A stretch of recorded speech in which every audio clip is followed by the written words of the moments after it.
Hello everybody, welcome to UK Cooks. Today's recipe, chicken dough pyaza. Pyaz means onions in Hindi. So the base of this recipe are onions. Along with the onions, we'll be adding a lot of other spices which are very easily available. So let's start off by adding 200 milliliters of cooking oil to a hot pan. Till the oil is heating up, let's separate the water from 50 milliliters of curd or dahi.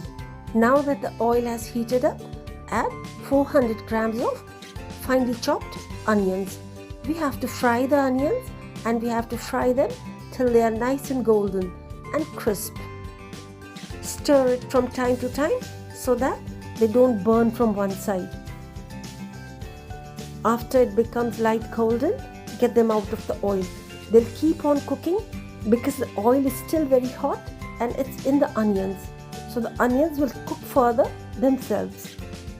Get all the onion pieces out of the oil because we'll be cooking the chicken in the same oil.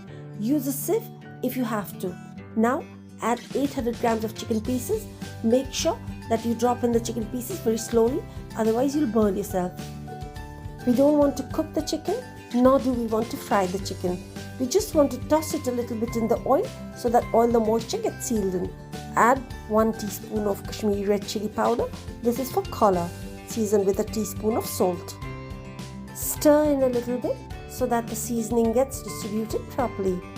Now lower the flame and let it sit there for a few moments.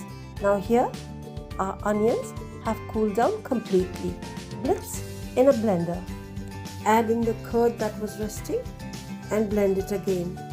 And please remember, don't throw the water away that was left over from the curd. We'll use it later. After 2 to 3 minutes, the chicken pieces are ready to be out of the oil. Get the chicken pieces out of the oil and keep them aside in a separate plate.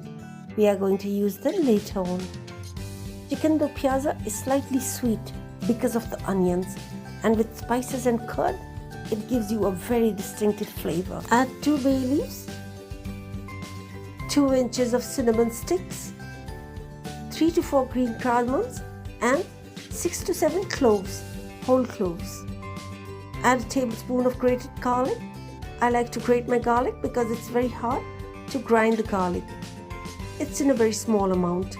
Now add a tablespoon of grated ginger. And remember the curd water which I had asked you not to throw away. Add it now because this way the spices won't burn. Stir it a little bit, and now it's time to add some grated turmeric. Anybody who uses turmeric, the fresh one, knows that it's very notorious for staining your fingers. So be careful. Add the onion and curd paste. Scrape off everything nicely. Make sure that nothing is remaining in the jar. Stir it a little bit. Add some water in the blender and add all the onion and curd paste. You don't want to waste anything. Stir it a little bit, and now it's time to add the ground spices. Teaspoon of dry roasted cumin seed powder. Then add a tablespoon and a half of coriander powder. Add 1 tablespoon of fennel seed powder. Stir everything together very nicely. Remember to keep the flame on low. Add a teaspoon of salt, a teaspoon of Kashmiri red chilli powder, and then we'll add some water. Stir it a little bit so that all the spices get cooked very nicely. Now add the chicken pieces. Add them slowly. Make sure that you don't burn yourself. Stir it a little bit. Also remember to add in the juices left in the plate. Stir it so that all the spices and the masalas, they get coated on the chicken pieces, because the masala has a tendency to clump on one side. Add some water. It's around 100 milliliters of water. We want the chicken to cook on a very low flame. If you cook the chicken on low flame, it will become very soft and tender. Make sure that you don't cook the chicken on high flame. You have to stir it very nicely so that all the spices get distributed evenly. Now cover and cook it for around 8 to 10 minutes. After that, uncover, and then we have to just dry out all the moisture. Now do you see how easy this was? Once the oil and the spices separate, you just have to add some water and adjust the gravy according to your preference. Here you are, it's done. It was so quick and so easy, but if you taste it, it's going to be so delicious, it's absolutely heavenly. Now add some chopped coriander leaves,